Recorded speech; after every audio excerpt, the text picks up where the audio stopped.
at the age of 18, or your first shows at 18. Yeah. How do your jokes hit an older crowd? Oh, they like how do you didn't. know how to hit? They didn't. It Oh. would be like a lot of these people would be like, "What the fuck am I gonna like? Who gives a shit what this 18-year-old's talking about?" Yeah. And I was talking about stupid stuff too. I think I had like my biggest joke when I was young was like, if you were to like somebody said fuck a duck. So if you were to fuck a duck, like what would it be like? And I'm like doing this act out of me like trying to deep throat my dick to an albatross and like all this shit. And this guy's like, I got a mortgage payment, 2 kids. Like what the fuck's going on? You know, like tell me about some shit that I can relate to. And I'm like, you ever stand up in a stand-up tanning bed and just want to start dancing? Like, and people are like, what the fuck is this? But then like, but I was also so high energy. So I'm like screaming, yelling, doing all these act outs, and it's like what like if I could look back at some tapes when I first started, I'd be like, oh man, you couldn't watch this it. is brutal.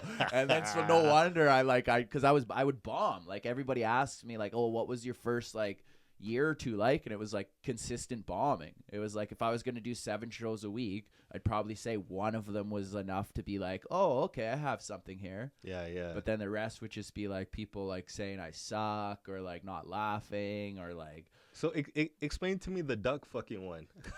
I don't even care. It was just literally like I heard someone saying like fuck a duck, and then I go through like all the animals of like what I would fuck, like a duck, a goose, like a sparrow, and I'm like talking about if I fucked a sparrow, it would it'd explode on my dick, and then like I do this act out of me like basically doggy styling a Canadian goose, and I'm like holding its neck, but it's the microphone stand, and I'm like running around. So how tough was the crowd? Because I like, you know, I feel like it for me. It all depends. It all depends where you're at. Because sometimes jokes can hit the same place they would hit. You say it somewhere else, it's just the worst thing you could have ever said. Oh well, it was just like consistent, like across the board, like what the fuck's going on, until I started like doing shows that were like at a younger crowd or whatever. Like when I went out to Toronto and I was like in school there, it was like, okay, now it was like we were throwing shows for like residence kids and like the kids that were like in like our program or like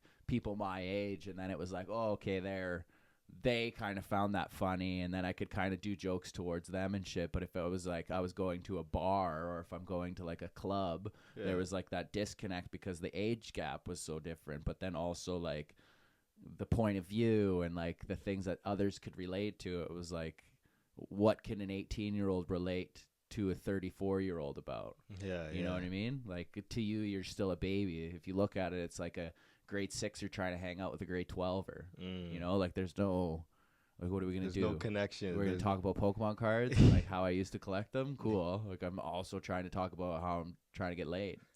you know, so there's like that different gap, but it was like it was good though, because then it forced me to be like, okay, well let's figure out where the maturity level is, but also what can I kind of maybe bring these guys into a nostalgic relationship with me. Yeah. Where it's like, oh, okay, they could remember their youth of an 18-year-old, or like what the plights were of like trying to fit into a social circle or like making new friends and stuff like that. So like it kind of like grows with me, but I'm just like an 18-year-old improv kid coming out being like, yeah, being silly, but then also vulgar, and they're like, what's going on here? They're just confused. Yeah.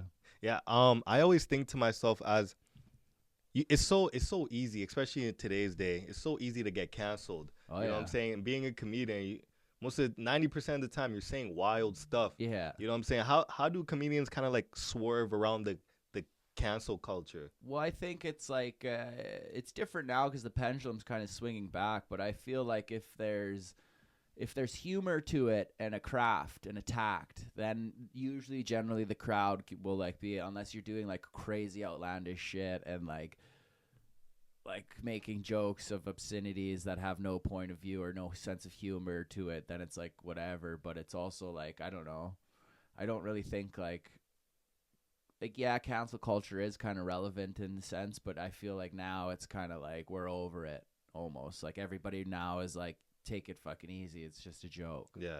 Because like I don't know, a lot of people forget that like our position as comedians or whatever, if you look back at like the old days, what a comedian was like he was the court jester or whatever, right? So the king would bring him in, and he would say all the things that the people would want to say, the town to the king, but he couldn't.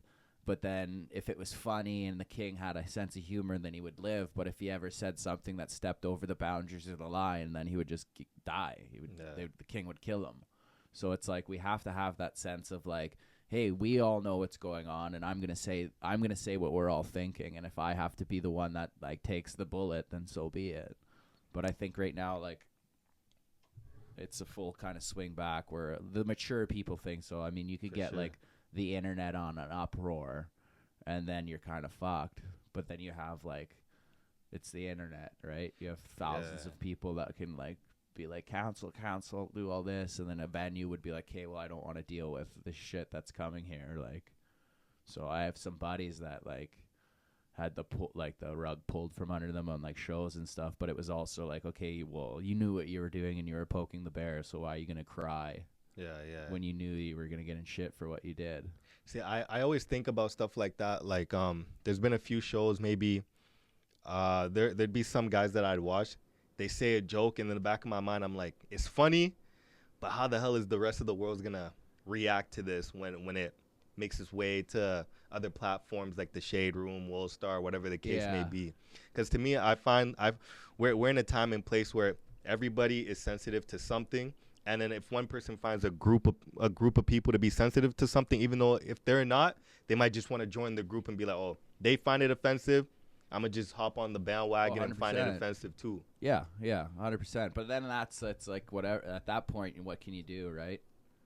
There's nothing you can do at that point besides apologize or whatever. But then it's also like, what are you going to apologize for? Yeah. Like, you know what I mean? Because I'm a firm believer in, if you wasn't sorry when you said it, why should you be sorry now? Because you have, I mean, I get it. It's hard to stand by yourself, but you gotta stand 10 toes on the things you say. Yeah. Because now if you're getting the people to kind of make you reverse everything and wish you didn't say it, now it's like, what's the point of doing what you do? Yeah. If you're gonna kind of say sorry about it later on. Yeah, and some people can take it out of context too, or like they can hear the words and then be like, oh, they don't know, like, you know, they don't see what they're saying. Like, I've had some jokes that are like, you know, line walkers, but at the end of the day, it's like, I'm making fun of this, and you think I'm making fun of this, but all you did was listen to the setup, and you didn't realize where the punchline's coming from and who I'm punching up to. Yeah. So it's like, I don't know, it is what it is, and like like everybody has an opinion, but everyone's opinion doesn't matter. That's the part that people don't remember. Is like, yeah, you can say what you want, but like at the end of the day, like,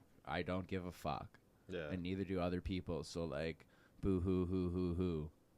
You know? Yeah, like, yeah. Who made you the person that is the judge? Be all judge, executioner, and jury? Like, who gives a fuck about you? You work at Enterprise Car Rentals Monday through Wednesday, and you're fucking 46-year-old with no man. You know, like, what are we doing here? That sounds personal. That sounds like you ran into someone like that. Well, no, but like typically it would be like, you know, like, or just some loser. You know, yeah. So it's like, what are you gonna do? Like,